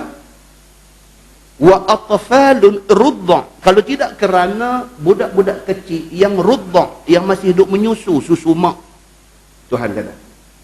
Kalau tak kerana benda ni, orang tua yang rokok semayang, budak muda yang khusyuk hati, menatang yang tak ada dosa apa, budak-budak yang tak tahu apa, duk isap susu mak ni apa semua, kalau tidak kerana ada depa ni, la ja'altus samaa min fawqikum hadida. Tuhan kata marah dekat hangpa ni, aku bagi jadi langit ni daripada besi. Tuhan kata. Langit lagu Allah ni pun kita hangat tak kira dah. Kalau dia tukar langit tu bagi jadi hadid. Dalam Quran ada surah Al-Hadid. Hadid ni maksud dia besi. Kalau tidak kerana ambil kira mereka ni, Tuhan kata la ja'altus samaa min fawqikum hadida. Aku bagi jadi langit tu daripada besi. Wat turaba ramada. Aku bagi jadi tanah hampa ni, aku bagi jadi debu. Tanam apa pun tak jadi. Tuhan kata. Tapi oleh kerana ada benda-benda ni, aku hold dulu bala yang aku nak buat turun dekat hampa. Tapi tolong ingat benda ni. Ini yang dia beritahu. Sebelum dia mai balik hujan. Tak mai hujan tu hukuman. Sebelum Tuhan nak bawa mai balik hujan, dia suruh bertaubat. Menyesali apa hak silap-silap kita buat. Satu masyarakat ni disuruh supaya menyesali dosa-dosa yang dia buat. Lepas daripada tu, disuruh mereka ni supaya memperbanyakkan benda baik, bagi sedekah dan sebagainya, apa semua. Selepas 3 hari, barulah ramai-ramai pergi di padang sembahyang sunat istisqa. Muslimin dan muslimat yang dirahmati Allah sekalian. Dia kata istisqa itu bagaimana kelakuan Nabi sallallahu alaihi wasallam. Katanya telah dikeluarkan oleh Imam At-Tirmizi hadis tentang sembahyang istisqa itu. Kata dia an Ishaq bin Abdullah bin Kinanah radhiyallahu anhu qala arsalani Al-Walid bin Uqbah wa huwa amirul Madinah ila ibn Abbas as'aluhu an istisqa'i Rasulillah sallallahu alaihi wasallam. Diriwayatkan daripada Ishaq bin Abdullah bin Kinanah, katanya telah mengutus aku oleh Al-Walid bin Uqbah. Al-Walid bin Uqbah pada masa itu ialah Raja Madinah. Dia ni governor di Madinah pada masa itu. So Al-Walid bin Uqbah governor sudah hantar satu utusan. Dia tanya sahabat Nabi ni tentang nak semayang istisqa ni macam mana. Yakni pada masa itu ialah pemerintah besar di Madinah. Maka utus itu kepada satu sahabat Nabi lagi sepupu Nabi sallallahu alaihi wasallam yang bernama Abdullah bin Abbas radhiyallahu anhuma. Gubernur Madinah hantar satu orang pergi jumpa Ibnu Abbas. Ibnu Abbas ni siapa dia? Sahabat Nabi, sepupu Nabi. Pergi tanya saat dia ni.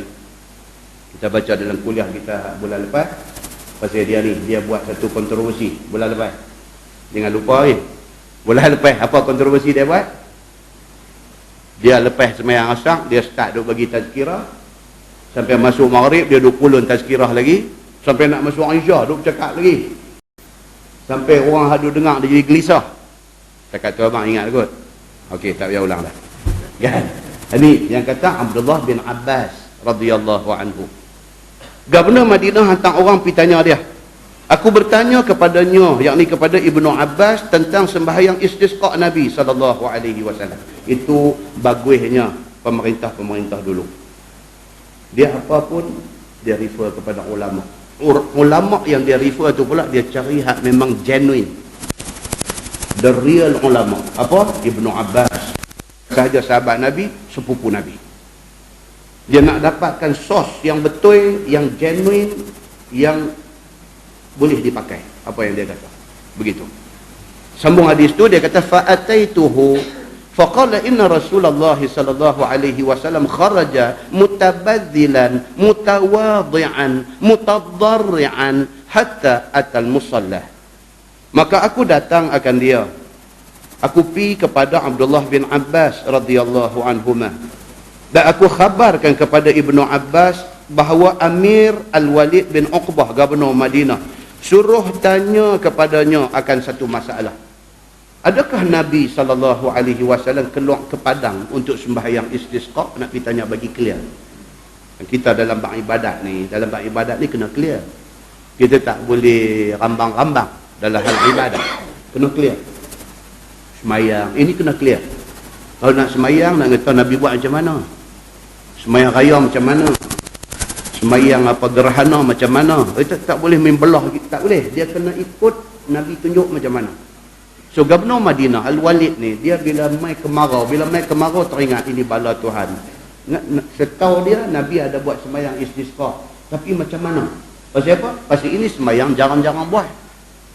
Bila jarang-jarang buat, bila nak buat tu dia kena refresh. Dia kena refresh. Kadang-kadang orang ada jadi tu imam masjid apa semua kan. Semayang raya setahun 2 kali. Semayang raya setahun 2 kali. Bila main nak semayang raya esok dia telefon.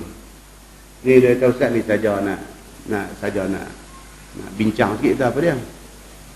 Tak semayang raya ke mana tu. Esok dia nak jadi imam semayang di masjid kan. Bukan tak tahu tapi nak bagi yakin, sure. Not sure. Kita kata semayang raya 2 rakaat lah. Okey, dia kata. Jadi rakaat pertama takbir 7 kali kan. Dia tu. Okay. Kita kata 7 kali. 7 kali itu dia kira sekali dengan takbiratul ihram lah. Tu dia punya kesamaran dia tu. 7 kali itu dia kira dengan takbiratul ihram ke dia tak campur enggak? Tentu kesamaran tu. Pasal benda buat setahun 2 kali. Tak apalah setahun 2 kali. Ni istisqa ni kita sampai malam ni tak nak buat lagi. Jadi bila kata nak buat, nak kena cek balik lah betulnya cara macam mana. Tak mau pergi buat silap. Nak minta supaya bala tu dia angkat, dia tokok bala mai seketul lagi kat kita. Pasal apa? Pasal pergi buat sembahyang tak boleh. Ini ceritanya. So dia kata apa? Pergi rujuk kepada Abdullah bin Abbas. Dia kata, adakah Nabi sembahyang istisqa itu Nabi buat di padang ataupun bid'ah orang sekarang sahaja? Yang orang nak buat istisqa ni betul kan Nabi ada buat ataupun depa ni saja memandai-mandai buat? Ni nak tanya. Dan bagaimana rupa keluar Nabi SAW itu? Adakah dengan memakai segak-segak macam raya ataupun macam mana? Nak kena tahu juga. Kalau sembahyang jemaat disunatkan kita pakai apa? Putih. Kalau sembahyang raya disunatkan kita pakai apa? Baru dan berwarna-warni. Sebab itu mood raya tu nak ambil. Habis kalau sembahyang istisqa macam mana? Nak pakai putih ke? Nak pakai macam baju raya ke? Samping songket itu nak buka balik ke? Ni nak pergi sembahyang istisqa, sembahyang minta hujan. Maka jawab Ibnu Abbas bahawasanya Nabi SAW keluar ia dengan sahabat-sahabatnya ke padang, yakni tempat selalu himpun sembahyang raya. Itu satu jawapan dia dapat. Okey, sembahyang istisqa ni Nabi buat di mana? Di padang. Macam mana sembahyang raya? Macam tu istisqa, buat di padang. Satu. Yang masyhur dengan kata musalla, iaitu di tengah padang tu. Dipanggil musalla, tempat sembahyang. Pasal apa? Digunakan tempat tu untuk sembahyang yang macam ni. Dia kata. Baik. Keluarnya itu dengan memakai pakaian hari-hari sahaja. Nampak? Di situ dah jadi satu. Nabi tidak pi pakai putih macam jemaat. Nabi tidak pi macam pakai baju warna-warni dan baru macam sembahyang raya. Sebaliknya Nabi pi itu pakai baju hari-hari, baju hari biasa. Macam duk pakai biasa, macam tu saja Nabi pakai. Tidaklah berelok-elok seperti hari raya. Keluar macam biasa saja. Maksudnya bermohon dan merendah diri kepada Allah, maka layaklah dengan pakaian orang yang hinakan diri yang demikian itu. Pasal apa? Pasal kita ibarat orang salah. Kita sudah buat banyak dosa, kerana dosa itu Allah buat mai kemarau. So kita nak pergi minta supaya stop kemarau ni, mai balik hujan. Kita pergi itu sebagai orang salah. Orang salah ni kena berkelakuan macam orang salah. Kita naik kereta nak pergi Kuala Lumpur, pederai sampai 180-200. Kena speed crack dekat kapal. Dia tahan kita salah. Memang kita tahu, kita tekan. Jadi sampai berdiri lah kita punya tekan. Tekan sampai berdiri, sampai kepala duduk sangkut di siling macam tu, punya duduk tekan nak pergi Kuala Lumpur. Bila kena tahan, memang tahulah kita salah. Sebagai orang salah yang kena tahan dengan polis trafik ni, cara kita macam mana? Tu nak buat cara orang salah. Cerita dia berhenti buka pintu terus pergi. Ya Allah, Assalamualaikum tuan, saya minta maaf lah, memang saya salah. Dia kawan duk tunggu tengah rembang, panas, peluh meleleh, mercik, apa semua. Kita pergi keluar macam tu, setengah dah sejuk dah. Sebagai orang salah, turun pergi, Assalamualaikum tuan, Allah minta maaf tuan, saya mengaku memang saya salah, tapi saya emergency ada di Kuala Lumpur, saya kena cepat sampai. Saya minta maaf banyak tuan.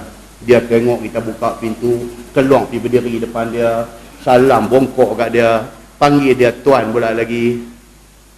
Dia kata, tapi lepas ni dia kata ni, dekat 200 ni bukan apa keselamatan tu kata. Dia cakap pun dah cantik. Kita pun kata, betul saya mengaku memang saya salah. Minta maaf banyak-banyak lah, minta maaf. Minta apa, jalan lah itu. Itu cara orang salah. Tapi kalau kita tekan sampai kepala bengkok dalam kereta, bila kena tahan, lagu buka tingkap sikit ya, tangan duk atas tingkap macam tu, duk cakap, ya. Mana saya, mana ada drive pun, tak drive, saya duk tengok meter. Cantik ah. Dia toreh pukul satu sorat, dia push kot lubang tingkap tu yang ambil. Saya dah ambil. Habis settle. Pasal apa? Cara turun tu tak tunjuk kita orang salah. Kalau saya jadi trafik pun saya bagi maksimum dekat dia. Pasal apa? Cara tu. Semayang istisqa, semayang kerana kita dah buat salah. Allah buat mai satu bala dekat kita, kemarau. Bila kita nak pergi semayang, nak minta supaya diangkat kemarau ni, cara tu kena cara orang salah. So dia kata apa? Pakai cara-cara biasa je. Tak mau tunjuk kita ni hebat.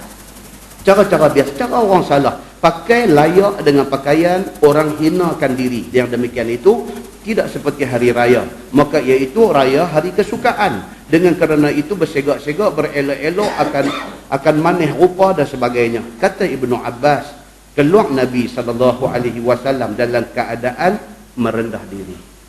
Itu dia. Ni nak pergi minta kat Tuhan ni, tolonglah ni bala kemarau ni, tolong stop lah. Minta tolong. Hujan bagi mai balik. Jadi keluar itu, Nabi keluar tu kata Ibnu Abbas, dalam keadaan rendah diri, merupakan diri takut kepada Allah Subhanahu Wa Taala. Ni baru sebulan dia bagi kemarau. Kalau dia tarik pergi 6 bulan, apa jadi dekat kita ni? Tuan-tuan, ayak kena jatuh. Lu kena tunggu depan rumah muka kemasan, tak mandi 3 hari lah. Duk tunggu lori tanker main nak hantar ayak, main. Kena rumah kita ujung, dia kata habis lah. Tak ke jahanam kita ni. Ni cerita bila ayak tak ada ni. Lagi bermohon kepadanya, sehingga datang ia akan tempat sembahyang di tengah padang itu. Nabi keluar pi tengah padang. Bila pi tengah padang, kita rasa diri kita kecil. Berbeza dengan sembahyang di masjid hebat ni. Tambahlah masjid 35 juta ni, tak tahu nak jadi macam mana sembahyang esok ni. Kan? Masjid 35 juta ni nak sembahyang. Pi sembahyang tengah padang, rasa kecil kita ni. Tengok padang luar ni, kita jadi titik kecil aja. Rasa kerdil kita di depan Allah Subhanahu Wa Taala. Itu hikmah dia. Itu hikmah dia. Kata Ibnu Abbas, dia kata, "Falam yakhtub khutbatakum hadhihi walakin lam yazal fi ad-du'a wat-tadarru' wat-takbir wa shalla rak'ataini kama kana yusalli fil 'id." Kata dia, maka tiada berkhutbah Nabi SAW seperti khutbah kamu sehari-hari itu. Bahkan khutbahnya munasabah dengan maqam, dengan keadaannya. Khutbah Nabi di dalam sembahyang istisqa tidak macam khutbah Jumaat. Khutbah Jumaat Nabi macam mana? Wa a'la sautuh, dalam hadis kata. Khutbah Nabi bila dia khatib sembahyang Jumaat, khutbah Nabi ni wa a'la sautuh. Suara Nabi ni maksimum Nabi pakai. Itu suasana khutbah Jumaat. Wahmarat ainah, merah biji mata Nabi. Ka'annahu, seperti mana tentera yang memberi arahan kepada komander yang memberi arahan kepada tentera dia. Itu keadaan khutbah Jumaat. Tapi berbeza dengan khutbah sembahyang istisqa. Dia tidak macam pattern yang dibuat di dalam sembahyang Jumaat. Tetapinya sentiasalah Nabi SAW doa dalam keadaan tadarru' dan takbir, dan sembahyangnya akan 2 rakaat. Dalam khutbah Nabi itu tadarru', merendah diri. Khutbah ni nada tu nada orang salah minta Tuhan kesian. Itu khutbah Nabi dalam sembahyang istisqa, dia jadi macam tu. Tak macam orang baca berita TV3, tuan-tuan. Bila dia nak cerita kata Malaysia berpesta gol, muka dia nak abang kata skor 6 biji ni, 6-0 ni, cara muka tu. Saya lagi nak abang kata orang mati, muka sudah main satu macam. Itu tuan-tuan, itu kena kursus tu. Tak boleh saya bila nak abang Malaysia menang 6-0 buat muka sedih, abang menang 6-0, kita tak apa dia ni. Tak lagi biar abang orang mati lalu dia buat seronok dah abang kawan mati. Apa punya baca berita dia ni. Dia nak kena faham apa dia baca tu. Tang mana sedih, tang mana seronok. Demikian hal khutbah. Jemaat dia ada cara dia, sembahyang istisqa, khutbah dia ada cara dia. Ni dia nak beritahu. Kesimpulan dia apa tuan-tuan? Dia nak abang kata orang Islam ini mesti menjadi orang yang boleh membaca realiti. Boleh membaca realiti. Kita faham dalam keadaan ini bagaimana cara kita. Dalam keadaan ini macam mana cara kita. Dia nak kena reti, nak bawa tu macam mana. Sebagaimana ada sembahyang ia di dalam hari raya pada pihak takbir dan rakaatnya. Sembahyang raya, sembahyang istisqa sama. Dia ada takbir 7 kali, 5 kali dan sebagainya. Tetapi cara dia berbeza. Baik, kata dia ini hadis hasan lagi sahih. Baik, kemudian istisqa tu ke mana keluar sembahyangnya. Yang ni tak payah baca lah. Dia dah habaq dah tadi, sembahyang di mana? Di padang, tak payah baca. Bawah tu keluar segala jariah kerana istisqa. Keluarkah perempuan dan kanak-kanak kerana istisqa? Adakah kita nak keluar bini nak bawa habis? Dalam rumah kita anak bini apa semua keluar pergi habis. Dia kata Imam Syafi'i di dalam dan aku suka bahawa keluar semua sekali, budak-budak dan sebagainya, tetapi dibersihkan mereka itu dahulu. Dan juga keluar perempuan-perempuan yang tua-tua dan perempuan-perempuan yang tidak segak dan tidak bersegak-segak. Dia kata bawa keluar ni macam-macam tu aja. Pasal apa? Kalau keluar tidak segak sangat ni kacau kawan lain tu. Dia semayang mata tu tengok kelai ni pun satu haru juga. Dia kata, dan tiada aku sukakan keluar segala perempuan yang segak-segak. Pasal apa? Pasal tak mau, apa dia kata? Objektif lari. Kan? Tak mau macam tu. Lain yang kita matlamatkan, lain yang jadi. Jadi kita buat forum perdana. Matlamat forum perdana ni apa kuih? Apa dia? Forum perdana. Ni nak pasal agama, nak cerita pasal apa, panggil ahli panel yang terkenal, muka-muka selebriti TV kita panggil mai apa-apa semua. Tetapi di peringkat pelaksanaan dia duduk di depan lelaki-lelaki perempuan, duduk bercampur sebelah hang aku. Dia jadi tak cantik forum perdana tu dia jadi tak apa nak perdana sangat. Dia jadi begitu. Nampak? Yang tu tak mau. Yang tu tak mau. Sembahyang istisqa ni sembahyang orang salah, nak pergi minta tolong dekat Tuhan. Kalau dia bawa keluar segala hak segak-segak dan pakai bersegak-segak. Segak tu satu bab, pakai bersegak-segak tu pula satu bab. Dia dah lari fokus dah. Ni tutup lebay ke pihak longgang ada ramai ni dah jadi macam-macam lah. Semayang dari mata lagu duduk ada aku belah nu lah. Dia jadi tak elok. Ibadat tu sudah jadi calang. Sudah jadi dia tamis ibadat kita ni. Asuk Imam Syafi'i kata aku lebih suka begitu. Supaya hak kita nak minta kat Tuhan ini tidak dirosakkan dengan benda-benda yang seumpama ini. Baik, kemudian bawah tu dia kata keluar segala jariah sifat ayah baca sebelah, tuan-tuan tengok muka sebelah. Keluar bagi istisqa itu dengan apa rupa. Yang tu pun tak payah baca lah. Pasal dia kata tadi Nabi keluar dalam rupa yang macam mana? Pakai baju biasa-biasa dan dalam keadaan tawaduk. Okey, bawah lagi. Istisqa itu wajib atas pemerintah buat ataupun macam mana? Ha, ini dia nak kata kerajaanKah yang wajib menganjurkan sembahyang hujan ni atau macam mana? Kita pun tak payah baca, saya buat kesimpulan saja. Dia kata sebaik-baiknya kerajaan yang menganjurkan, yang jadi organizer. Bila kemarau kena ke negeri ini, pemerintah negeri ini sepatutnya dia yang organize sembahyang minta hujan. Kemudian di bahagian bawah tu dia kata kalau sekiranya kerajaan tidak mengambil inisiatif ini, kerajaan tak buat, maka rakyat boleh menganjurkan benda ni. Yang pentingnya benda tu kena buat sebagai minta Tuhan kesian turun balik hujan dekat kita. Tuan-tuan tengok bawah tu dia kata istisqa itu bagaimana aturan mula hendak keluar, itu pun ulangannya. Okey. Muka sebelah lagi masalah hujan turun istisqa kah juga? Ini kita baca. Nak keluar semayang minta hujan. Tak dan keluar hujan. Dia kata macam mana jadi? Kita ni dah pakat dah semua apa ni kita okey start daripada ni kita puasa sunat, kita minta, kita bertaubat, kita istighfar bagi banyak-banyak, kita apa semua. Hari yang keempat esok kita akan buat di padang sekian-sekian. Beritahu semua okey ready. Pada hari yang dijanjikan untuk nak buat sembahyang istisqa tu, sebahagian orang dah duduk dah atas padang tu. Sebahagian baru nak keluar, mai tu hujan. Baik, bila berlaku keadaan macam tu, adakah nak teruskan juga sembahyang istisqa ataupun kata cantik pakai U-turn balik semua? Macam mana? Dia kata. Kata Imam Syafi'i rahimahullahu ta'ala, dan apabila bersedia imam untuk keluar sembahyang istisqa, tiba-tiba turun hujan ke atas orang-orang akan sebagai hujan sedikit atau hujan banyak, tak kira. Tiba-tiba hujan. Belum sembahyang, sudah hujan. Maka sukalah aku, kata Imam Syafi'i, bahawa dilakukan juga. Dia suruh buat juga. Imam Syafi'i kata kalau berlaku macam tu, buat juga. Jangan cancel, tak boleh buat, jangan. Pasal apa? Pasal sembahyang istisqa ni bukan sahaja nak minta turun hujan, tapi sebagai tanda kita mengaku salah atas salah kita dan nak peringat ada ni. Nak peringat ada takut dalam ada ramai tu ada nakai. Dia kata Tuhan takut ni kita keluar ramai dia dan dia bagi mai hujan. Dia otak nakai dia sudah mai macam tu. Jadi kena buat juga kata Imam Syafi'i dalam khutbah sekali lagi kena terang benda ni. Tengok berapa besarnya rahmat Tuhan. Kita belum buat lagi dia dah bagi dah. Syukur kita banyak-banyak. Kena buat macam tu pula supaya orang yang pergi itu tetap ada rasa terima kasih kepada Tuhan. Padahalnya orang-orang yang di luar tadi ni sudah pun berkumpul kerana nak sembahyang istisqa. Maka syukur kita kepada Allah atas turun air hujan itu.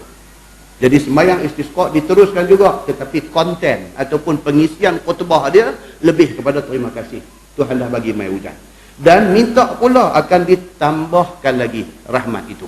Kalau boleh minta ni hujan hak baru turun kenyal-kenyal ni, bagilah turun lebih lagi. Pasal apa rumput pun habis jadi kuning habis dah. Minta ya Allah, bagilah lebih lagi hujan yang mai ni. Dan bagi umum makhluk dengan hujan itu, supaya semua orang dapat rahmat daripada hujan itu. Dan jangan tiada dilakukan kerana istisqa itu apabila sudah datang hujan. Jangan bila kerana hujan cancel, tak boleh buat. Jangan macam tu, kata Imam Syafi'i. Tuan-tuan tengok bawah lagi. Itu dia main perbahasan sampingan. Dia kata imam, dia bernazar nak buat istisqa. Apa jadi? Tu imam ni, dia bernazar. Kemarau dah sebulan dah. Tu imam ni, tu imam masjid ni, dia bernazar. Kalau sekiranya hujan apa ni, dia nazar. Kata kalau kata tak turun juga, aku bernazar. Kata aku nak buat semayang istisqa.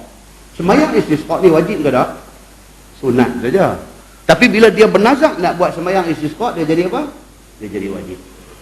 Itu sebab Nabi kata apa? Dalam hadis Nabi kata orang yang kuat bernazar itu orang paling bakhil. Nabi kata tak boleh. Ada satu ex-student saya baru ni, ex-student matrik dulu ni, budak perempuan lah. Nah, beranak-anak yang ketiga, ada complication kedudukan budak tu apa macam mana tu, dia doktor duk bagi dia takut ni, duk abang kata bahaya lah lungu ni, salah satu boleh bahaya. Dia takut, dia pergi bernazar kata nak puasa sebulan. Kalau everything goes well, dia nak puasa sebulan. Dan benda tu jalan elok. Lepas tu duk main ketang lah nak puasa sebulan. Ini yang kata nazar ni Nabi tak apa suka. Nabi kata orang yang suka bernazar itu orang yang paling bakhil. Nabi kata. Kita baca tajuk ni di Masjid Negeri. Detail cerita hadis ni. Dia tanyalah, ustaz ni macam mana saya hari tu dah macam ni. Kita kata nazar. Okey, yang pertama sekali nak kena clarify. Adakah yang hang sebut itu nazar? Itu dulu. Okey. Saya kata nazar itu ialah apabila kita sebut secara jelas, saya bernazar kalau macam ni benda jadi, saya akan buat ini kerana Allah. Itu dari nazar. Berbeza dengan ingatlah hati. Ingat kalau semua jadi elok, ingat nak buat kenuri. Itu bukan nazar. Itu ingat dalam hati, bukan nazar. Nazar dia mesti main dalam full macam tu. Aku bernazar kalau sekiranya macam ni, aku nak buat macam ni. Itu. Dia kata memang clear, dia memang ingat macam tu lah. Dia sebut dia bernazar nak macam ni. Okey, yang kedua saya kata, tapi ni dah jadi. Tapi next for future. Lain kali jangan nazar benda yang akan menyusahkan kita. Puasa sebulan boleh buat, bukan tak boleh buat, tapi menyusahkan kita. Jangan buat nazar macam ni. Puasa, ingat kata nak puasa 3 hari cukup. Jangan tamak haloba terlampau nak benda tu sampai pergi nazar bukan-bukan. Jangan. Pasal benda ni menyusah kita. Tak boleh buat, dia jadi satu hutang kita dengan Allah. Dua. Yang ketiga, yang ni saya minta hang tak niat macam tu lah, tapi saya kena sebut. Pasal apa? Nazar dia ikut wording kita. Apa word yang kita guna. Kalau kita kata, saya kalau dapat benda ni, saya bernazar, saya nak puasa sebulan berturut-turut. Punggah kita. Itu wording tu. Kalau kita just kata, kalau benda ni semua elok, saya nak puasa sebulan. Takat tu je. Okey, sebulan tu makna bilang sama ada 29 atau 30 hari. Sebulan dalam Islam. Tapi kalau kita tambah lagi satu word tu, berturut-turut, Jahannam. Pasal apa? Bila slack satu hari, dia start nombor 1 balik. So, it is very dangerous dengan nazar ini.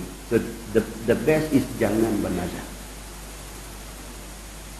Nabi kata, abkhal. Orang yang bernazar ini, orang yang paling bakhil di sisi Allah. Jangan bernazar.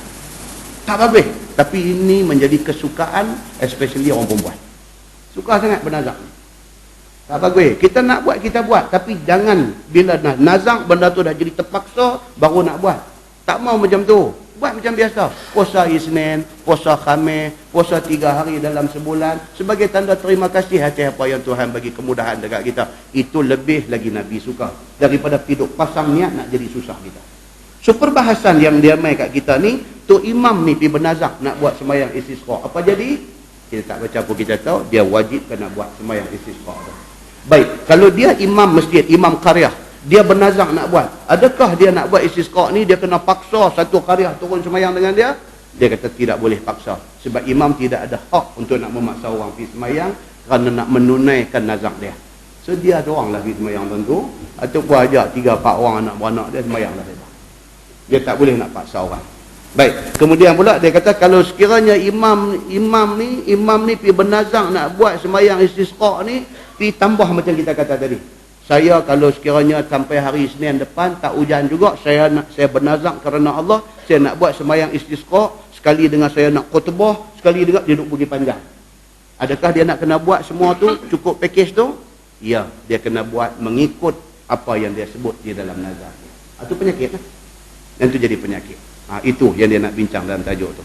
Tonton tengok di bawah tu lagi, sembahyang istisqa itu bagaimana? Tak payah baca, kita dah habaq dah tadi.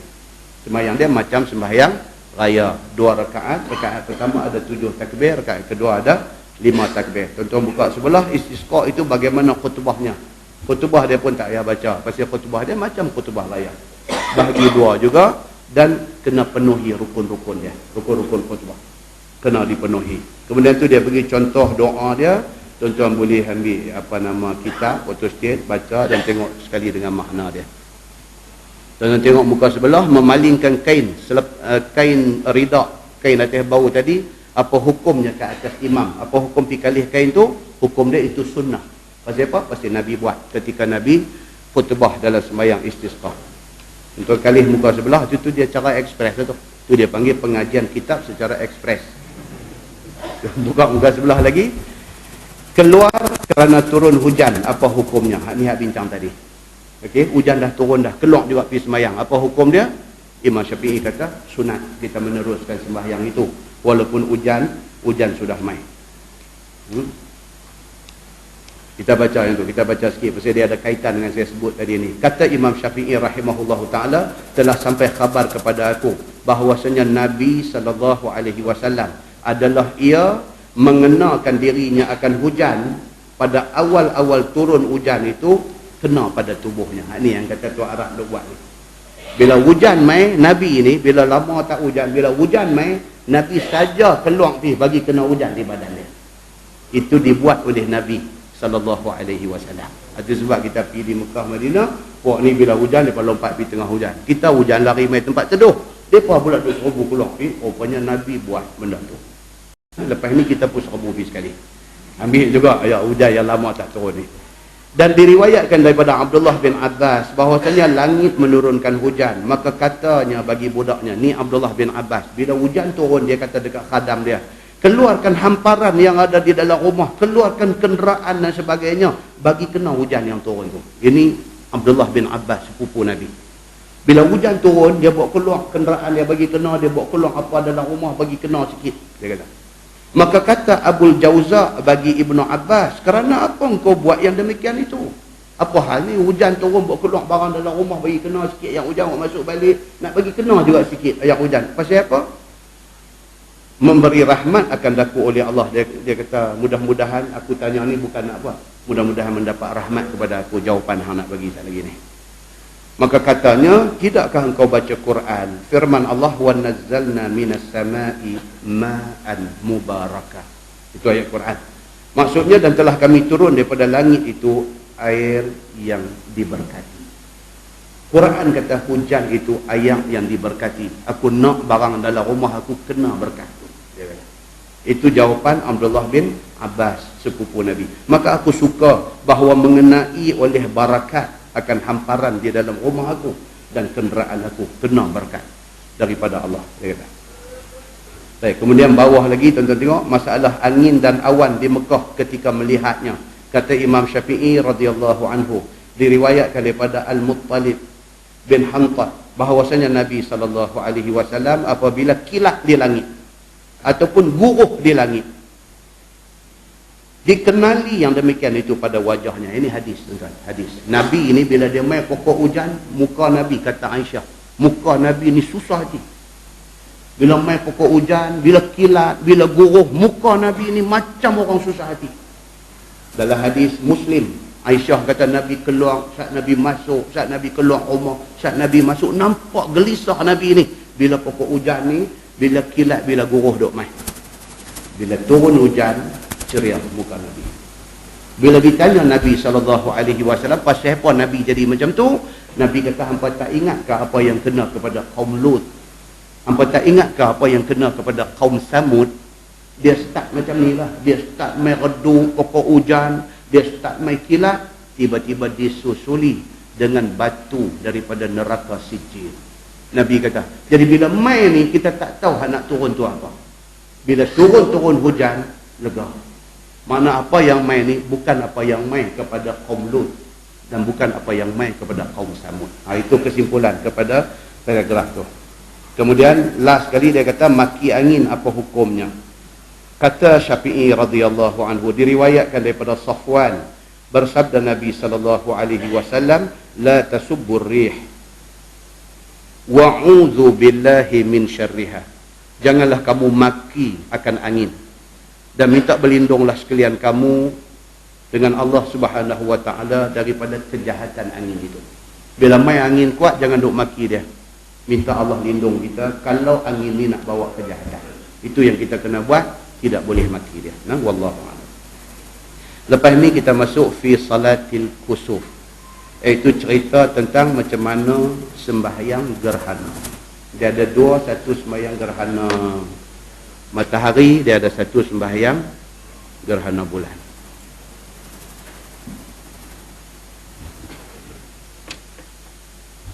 Lepas daripada tu tuan-tuan, insya-Allah kita ada lagi satu kuliah juga. Lagi satu kuliah lagi. Mungkin kita akan habis tentang sembahyang gerhana tu sajalah. Lepas tu dia mai sembahyang khauf. Sembahyang khauf sembahyang takut. Dalam medan perang dia ada cara sembahyang dia. Yang tu mungkin kita ringkas baca hadis dia saja. Sebab kurang berkenaan dengan kita. Lepas dia main tajuk-tajuk yang penting-penting, iaitu sujud Al-Quran. Dia panggil fi sujudil Quran. Sujudil Quran ataupun sujud tilawah, ataupun dipanggil sujud sajdah. Apa cerita dia? Pasal berlaku di satu masjid di daerah kita baru ni. Jadi di satu masjid tu dia confused tentang sembahyang subuh bagi jemaat ni. Dia confused. Dia kata subuh bagi jemaat sembahyang baca surah sajdah. Jadi itu imam, hak jadi imam pagi tu, dia hafal surah sajdah ni, tapi iyalah doa hafal sendiri. Bila tolak naik depan dia ketang, itu satu hal lain pula. Jadi bila dia naik jadi imam sembahyang subuh bagi jemaat, dia baca surah sajdah, tapi dia baca ayat 1 sampai 5. Surah sajdah ada berapa ayat? 30. Ayat sajdah ayat yang berapa? 15. Dia baca ayat 1 sampai 5, dia sujud sajdah. Kan? Itu dia panggil confused. Jadi bila dia sujud, makmum belakang ni dia duduk, dia nak dikir barat lah semua. Nak dikir barat ni, dia sujud, kita nak sujud ke tak ke? Selalu orang tak sujud macam ni. Tapi dia sujud. Jadi gitu. Kan? Sebab tanya dia kata mana ustaz dah? Dah. Apa faham tak yang kata sujud sajdah? Pasal apa? Sujud tu pasal apa? Adakah kerana baca surah sajdah ataupun kerana baca ayat sajdah? Itu kena faham. Bukan semata-mata baca surah sajdah. Jadi saya kata baca surah sajdah 5 ayat pun tak apa boleh sujud. No. Kita jumpa tu tentang ayat sajdah tu, kita disunatkan sujud. Kata Oh panjang lah. Kata. Dah tu hampa macam mana? Itu kacau kata, cerita panjang lah. Panjang tu jadi macam mana? Panjang suruh lah. Ada yang terjun sujud ikut ke imam dengan ingat kata kalau silap ang tanggunglah yang punya pasal. Pun ada lagu duk tetapi start motor balik pun dah, balik banyak tu Allah pun dah. Ini tajuk yang akan datang, dia akan menjelaskan benda ni supaya tak jadilah drama kartun ini. Tak boleh jadi macam tak boleh. Kemudian dia main tajuk fi khurujin nisa ila nabi, insyaallah kita baca. Kita tangguh dengan tasbih kafarah dan surat Allah. Subhanakallahumma wa bihamdika. Bismillahirrahmanirrahim.